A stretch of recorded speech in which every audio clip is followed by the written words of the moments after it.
युवाओं को बताया सेवा का महत्व।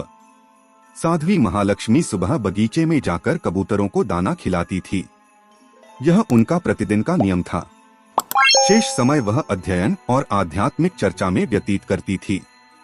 साध्वी महालक्ष्मी जिस बगीचे में जाकर कबूतरों को दाना चुगाती थी, वहां पर कई नौजवान युवक सुबह टहलने आते थे। एक दिन साध्वी महालक्ष्मी सुबह बगीचे में कबूतरों को दाना चुगा रही थी और नौजवान युवक इधर उधर टहल रहे थे। साध्वी ने कुछ सोचा और अचानक जोर जोर से हंसने लगी। सभी युवक हंसी सुनकर साध्वी के पास पहुंच गए और हंसने का कारण पूछने लगे।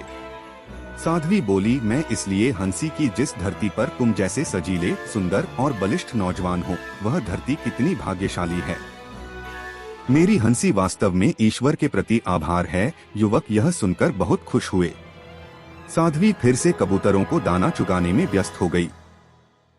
फिर अचानक थोड़ी देर बाद वह जोर जोर से रोने लगी। उनका रोना देख सारे युवक बेचैन हो गए और उनसे रोने का कारण पूछने लगे। साध्वी ने कहा, पहले तो मैं यह देखकर हंसी थी कि धरती पर कितने युवा हैं, लेकिन अब मैं रोई तो इसलिए कि सारे युवा सेवा की भावना से दूर हैं। यदि युवा अपनी शक्ति का उपयोग सृजनात्मक कार्यों के साथ सेवा में करे तो जगत का कल्याण हो जाएगा, पर ऐसा न होते देखकर मेरे आंसू निकल आए। एस्टरिस्क युवकों ने अपनी भूल स्वीकारी। साध्वी ने उन्हें प्रेरित किया कि यदि उनसे कोई बड़ी सेवा न हो सके तो वे प्यासे को पानी, परिंदों को दाना और मीठी बोली बोलकर ही सुकून पहुंचाएं।